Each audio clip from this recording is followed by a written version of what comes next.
Welcome to the WithYou Rugby Podcast, designed to give you an in-depth look at the United States Rugby Foundation, including our grant programs and recipients, fundraisers, events, and much more. Now let's get started. Hello, everyone. I'm Brian Vizard, President of the United States Rugby Foundation. I want to welcome you all to another one of our WithYou podcast. And as we get closer to the 2021 U.S. Rugby Hall of Fame induction ceremony, sponsored by Penn Mutual, we thought it'd be a good idea to get to know this year's inductees and special award recipients just a little bit better. And today we're honored and pleased to welcome in the winning coach of the 1991 Women's World Cup team champions, Kevin O'Brien. Kevin, welcome. Thank you for joining us today. Thank you very much for having me, and thank you very much for the honor. Well, with that accent, we know you didn't. You weren't born in the United States. Tell us a little bit about your upbringing, what sports you played as a kid. Okay, well, I was born in Cardiff, down by the docks. I've always played rugby, and actually, to give you an indicator, rugby's always been part of our lives in my family for, as far as we know, over 120 odd years. And one of the ways we know that is, one, if I hope this will show up, this is a copy of my grandfather's cap from 1911 when he played for Cardiff and District. So, tremendous. I love that. Yeah, this is a copy. We had the other one refurbished, and my brother, who got it done by the fellow who does the Welsh Rugby Union caps, he had him make copies for all the families. So that is my connection. We've always played rugby. We've been working class. And just as another example, hope that shows up, that is my grandfather, Daniel Butcher O'Brien. And he was called Butcher for a reason, which we won't go into. He was a tough man. Did you play any other team sports in school besides rugby? Yes, played cricket, and also we played in Cardiff. We played baseball, the Welsh equivalent of baseball, called rounders, which a lot of the teams, rugby teams in Cardiff play and still play to this day. It's a sport which is the old traditional form of baseball, and it's played in Cardiff, Newport, Swansea, Liverpool, basically. And it's a lot of the old Irish communities play the game, and it's still played. But those are my things. Rugby has always been my main sport.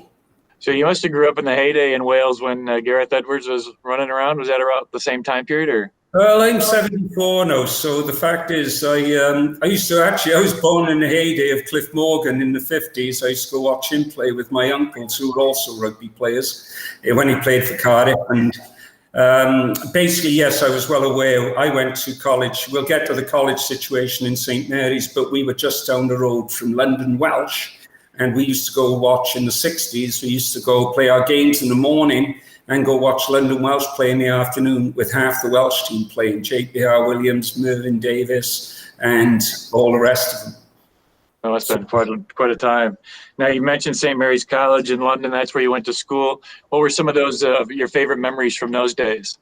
Well, the thing about that was from 67 to 70, I was at St. Mary's. We had a very good rugby team. So we had a lot of first-class players. We were, teachers studying to be teachers. But we were what you called a PE wing college. So a big emphasis on sports. And we had a lot of top-class international athletes and soccer players and so on. But we also had a lot of Gaelic players. Because we had a Catholic teaching college, we had a lot of Irish priests and brothers come over from Ireland. And a lot of those were all island players. They weren't allowed to play the English game, but they did anyway, rugby. But we had a lot of top-class players, and there were a lot of great memories, a lot of intense rugby, a lot of focus, and it was the good old days of where you coached yourselves, and it was very free-flowing and some very, very good rugby. And one of my favourite memories was playing with John Maroney, who played for Ireland. He played for Ireland on a Saturday, I think it was in 69. And we watched him on black and white TV at the local pub. And then he flew home from Dublin on the Sunday morning to play for the college in the afternoon. That's fantastic. Now let's move forward a little bit. What did you think when you got I'm assuming it was a phone call, maybe it was mail. I don't think internet was around then, but when you got the call from Beantown Women's Rugby asking you to be their coach, what was that like? Well, it had been held in discussion. I'd actually been in the States in '78. I've done a lot of traveling throughout the world. And I've done a lot of traveling, and consequently what happened is I'd been come to the States in fall of '78, and the fall of '79. I was supplied substitute teaching, which meant I didn't have a full-time job. So I just came over, did some coaching, and painted houses is how I made my way. And I got involved with Beantown Women's Rugby, and jokingly, a couple of them came over to watch the a rugby game, international game, and they said, "Okay, when are you coming back to the States?" And I said, "Well, give me a ticket and I'll come." Didn't think anything more about it, and then a couple of weeks later, get a phone call. "Oh, we got your ticket. When you coming?" Well, so I said, "Okay, I'll be over." So I came across, but it was part of my plan. I used to live in Australia, and it was going to be a stop off on my way back to Australia, where I'd worked in a hospital for muscular dystrophy, kids with muscular dystrophy. Now the story has it was a one-way ticket from Beantown. Is that right? Yes, and my wife is a Beantown player, and she still swears it's the worst $40 she ever spent. That's funny. So yes, it was a one-way ticket, and it basically was getting me to the States. From the States, I was going to hitchhike across like I've done before, and then island hop back to Australia. And eventually, my plan was that I'd end up in New Zealand, where I'd lived for a while. Now, I always like to ask coaches, was it a difficult transition for you to go from player to coach? Well, as a teacher, I'd always sort of been coaching. I've coached in high school, and I've coached in general. And it was difficult to coach players you played with. It wasn't easy. But eventually, yes, it worked out well. Because I was never a good enough player anyway, so I was no threat to anybody. What position were you as a player? As a player, well, I started when I was 6 as a prop. And I spent 15 years when I was through college. I captained my college second team as a prop. And as you can guess, I was a lot bigger than I am now, but I wasn't that big. And consequently, I sort of moved to the back row. And I found out playing back row at 5'7". I discovered that playing for London Irish Wild Geese, the seconds. I was 5'7". We played against Ipswich, and their wing forwards were all over 6 foot. And it was like, I thought, Kev, you're never going to get anywhere here. So I moved into the centres and played centres and outside half. So eventually you started off a wonderful career with the U.S. women's team. You had an undefeated international record, 7 wins, 0 losses. And during that time, your Eagles team scored 155 points. They gave up only 22. That period must have held some real special memories for you. Oh, absolutely. They were an outstanding team, and also the outstanding coaches, Chris Leach, Dave Hooper. They were very, very good. And it was just, you were talking about people who were pioneers. It's a different mindset if you're just players coming into a system. It's another thing when you're the players, if you might like inventing a system, building a system. And those players were the foundation, I think, in many ways, of the success in women's rugby throughout the world, because they established a standard. And a lot of them, they were basically outstanding players, but outstanding people more importantly. Mm-hmm. And during that period of domination, and included that 1991 victorious Rugby World Cup, what were your fondest memories from that tournament, and what made that team so special? Well, the fondest memory for me personally was I'm from Cardiff. It was held in Cardiff. So I took back, my daughter was 6 weeks old at the time. She was the mascot for the Eagles. She's now 30. And it was just great to be in Cardiff, and all my family came to the games, a lot of my friends. I got big family. But also the great thing about it was the way that the women's team changed the perceptions of a lot of people. A lot of my friends were very, very hard rugby players. You know what it's like in Wales, and you get into the Cardiff district up the valleys, it's very hard rugby. And Not the most progressive, if you would like to put it, but a lot of my friends were very impressed by the women. And I think I was very proud of the fact that the attitude that we had, the way that we played, opened people's eyes to the possibilities of not just the possibilities of the women's game, but the fact that rugby can be played by all and should be played by all. Was there one moment in that final where you knew you had them? Yeah, when Claire Godwin scored a second try. It was just reaction. It was all players. Val Sullivan threw quick balls, quick throw-ins. Claire Godwin just jumped caught and just drove over. There was no way of stopping her, and I knew that we had it then. They just weren't ready to compete with the tempo. Now, to win the first ever Women's World Cup, what does that mean to you as a coach? It means a lot. I mean, to say I've got an ego just like everybody else, and quite honestly, I think one of the statements that was made by one of the players said, "Hey, we're the first. There's nobody else but us. We're the first, and that will never ever change." And I think that for me as well, is, hey, we won the first World Cup, and that is a good memory. There was nobody before us, and there'll be nobody after us because we were the first. Yeah. Now, Kevin, you continue to be involved in coaching the sport in the New England area. Tell us about some of those other teams you've coached through the years and maybe some of those highlights. Okay, well, obviously the outstanding one was Beantown Women's Rugby. We won several national championships, a very dedicated, very intelligent rugby team.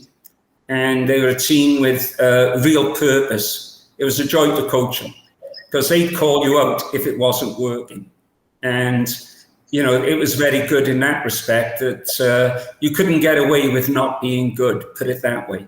Mm-hmm. They would find out, like teaching in a classroom.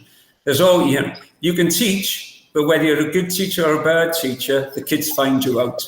And the same with Beantown. They're a superb team to coach, and the attitudes and characters were outstanding.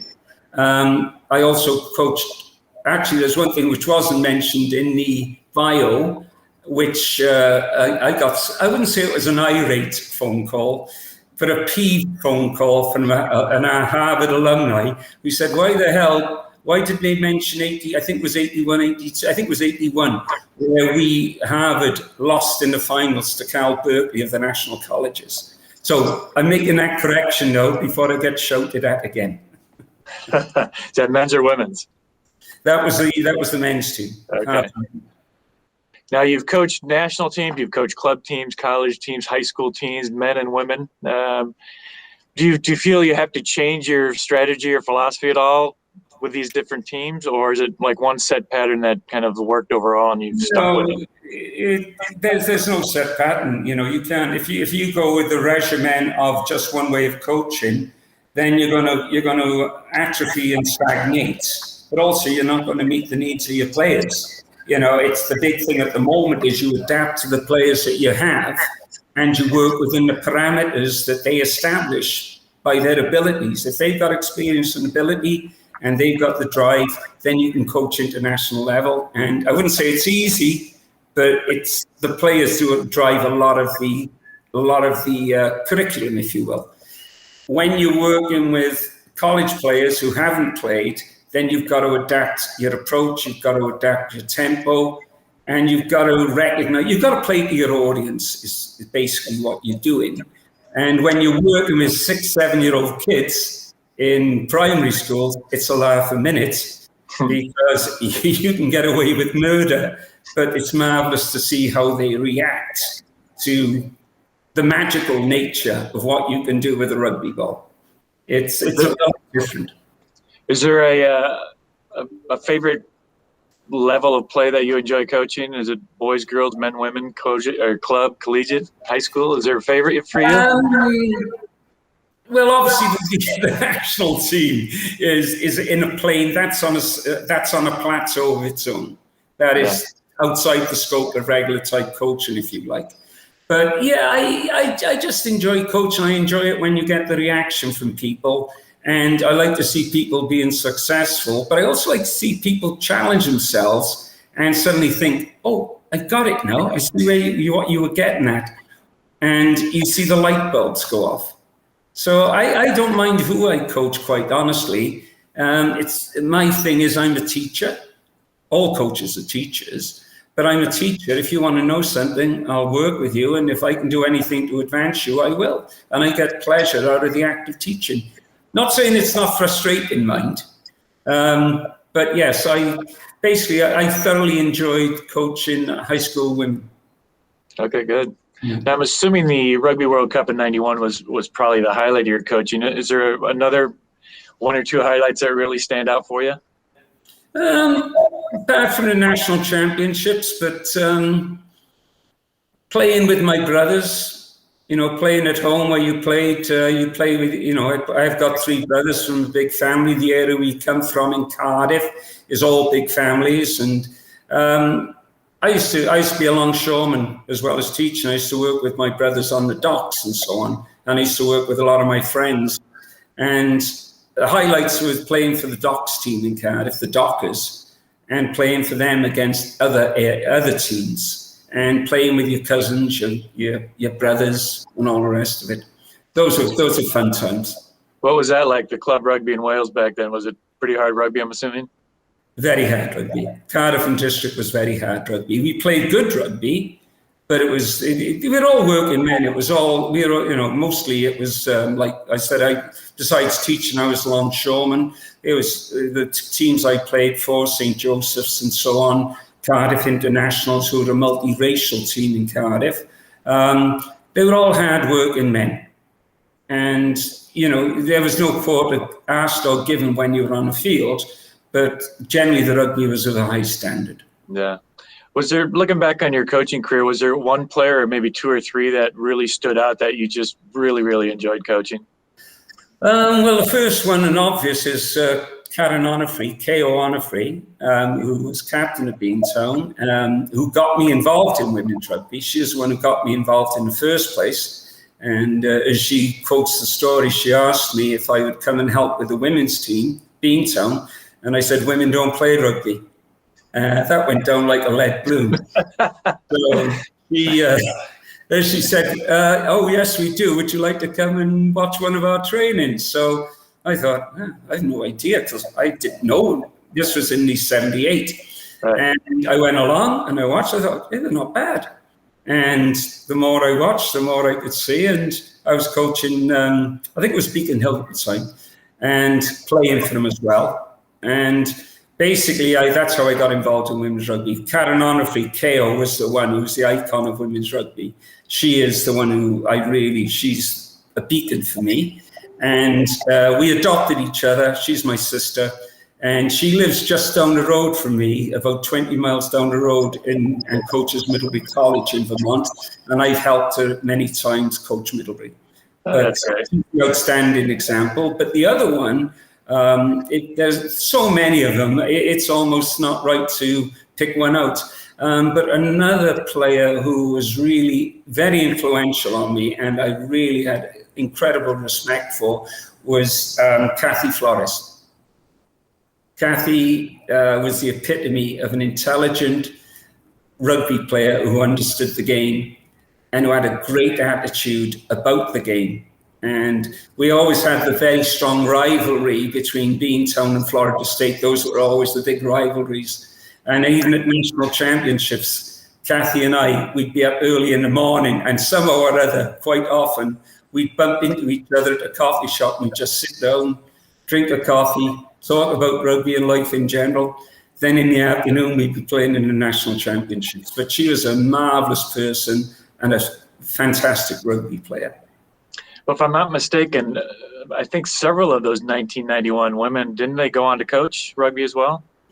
Yes, many of them. And they were very good coaches. There was Candy Orsini, Kathy. There were several others coaching various clubs. And basically the great thing about the 91 team, and people like Tara Flanagan, for instance, they were terrific players, and their influence on the game of rugby has been immense. Not just on women's rugby, but on rugby in general. Mm-hmm. Mm-hmm. Now, Kevin, in addition to your coaching, you're still active in the rugby community, serving as a World Rugby Educator and USA Rugby Coach Educator. Tell us about those positions and what's that all about. Well, the thing about being a World Rugby Educator is that we follow the World Rugby program to certify coaches. And basically, we work with certifying coaches to the worldwide standard, which is good. And basically, it's pretty intense. If you do a level 300, it's quite the involved course. And it's trying to raise the standards of coaching throughout the world, but maintain a consistent standard across the world. And in the States, we're very lucky that there are several excellent educators. And I think we've done a pretty good job in the States of promoting rugby through good coaching processes. And before our interview started, you were talking about a camp you're in right now. What are you doing this week, right now? I'm actually at St. Michael's College, a small liberal arts college in Vermont, which is about 1,500. We've just started our pre-season camp and we've been going for the last few days. And tomorrow, because we're a Catholic college, we're going to a shrine for a retreat. You figure that one out. But we're a college run by associated with the Edmondite Brothers. And basically, we're a D2, we're a small college team. We've got marvelous kids, but we're not going to set the world on fire by winning national championships, but the kids are phenomenal. They're marvelous kids. So. Do you still get out and lace the boots up and play a game or two? Much to my wife's disgust, yes. I think they're waiting for me to drop dead on the field. I think they're hoping I will, actually, but I couldn't say that. Actually, I was intending to play this year at the it's not the Can-Ams at the moment, because there's no Canadians coming down to Saranac. Yeah. But I was intending to play, but I couldn't make it. One, because of the Delta variant. My daughter was home from Germany, and I didn't want to take any chances about exposing her. But I did play. My last full game of rugby was 2 years ago when I was 72 at Can-Am, and I played a full game for an over 60s team. Fantastic. So now, looking back on the sport of rugby, what makes rugby such a special game? Well, the fact you can have an old fellow like me talking to young kids about the game and still being enthusiastic and passionate about that. And basically, I always imagined that I would be, like in terms of Welsh rugby, I'd be the old fella in the corner of the pub, having the young players come and say, well, what can we do with this is happening? What can we do? And you'd give them advice on how to play, like happened with me when I was younger. Instead, I'm actually still coaching. But no, it's the very fact that as we promote to the kids, you've got friends for life, you've got a community throughout the world. Rugby's life lessons are not platitudes. They are, if you're going to be a rugby player, you've got to live by the standards of that game. And I say to them all, I say, look, you can play rugby. That's one thing. But to be a rugby player is something else. And that means by abiding by the tenets that we have, and, respect, discipline, passion, whatever you want to call it. But I genuinely believe rugby is a way of life. It's not a game. The game is part of it. But if you play the game, it's a way of life. And that's what I promote. And looking back on your career as well, what are you most proud of? What's your proudest accomplishment? Well, might be having 2 kids who played rugby. I got a son who played and a daughter who played, and I coached them both, actually. They were both good players. I really don't know. The World Cup is obviously on a plateau of its own, so even if I take that aside, I think my proudest achievement, if you want to put it in context, is the fact that I'm still coaching and I'm still value added. I think, put it that way. When I'm told I'm not value added, then it's time for me to pack it up and go away. But I think at the moment, the fact that I'm able to do it and have some influence that makes me very proud in myself. There are too many moments throughout my life where I was proud of things, but I don't know. It's hard to put into words. Well, here's another one for you. One final question, and I know you're a humble man, but what does it mean to you to be inducted into the U.S. Rugby Hall of Fame? When you told me, I was gobsmacked. But yes, I'm very proud. Actually, I am proud of that. And a lot of what I thoroughly enjoyed about with people throughout the world who've heard about it and have got in touch with me. I lived all over the world. I've played all over the world. I got friends throughout the world. And I was taken aback by how many people got in touch with me. And it meant a lot. It means a lot to me to be recognized. As I say, we've all got our egos. But it's nice to know in some respects that it'll be there for the future. It'll be there for the future for my family. Like, I'm proud of my grandfather with his cap. Hopefully down the line, my family will talk about me in the same way. And people say, yeah, he was he earned it, put it that way. Well, Kevin, on behalf of the U.S. Rugby community, congratulations on your induction into the Hall of Fame, and thank you for all you've done and continue to do for the sport of rugby. Thank you very much. It's very much appreciated, and I thank you. Thank you a lot for the great honor. Thank you. Well, that's going to do it for today's podcast. We want to thank you for joining us with these WithYou podcasts. We're going to have more in the future, especially leading up to the U.S. Rugby Hall of Fame induction ceremony sponsored by Penn Mutual. And we'd love to have you sign up for our electronic newsletter. So please go to our homepage at usrugbyfoundation.org or check us out on social media. Until next time, stay safe, everyone.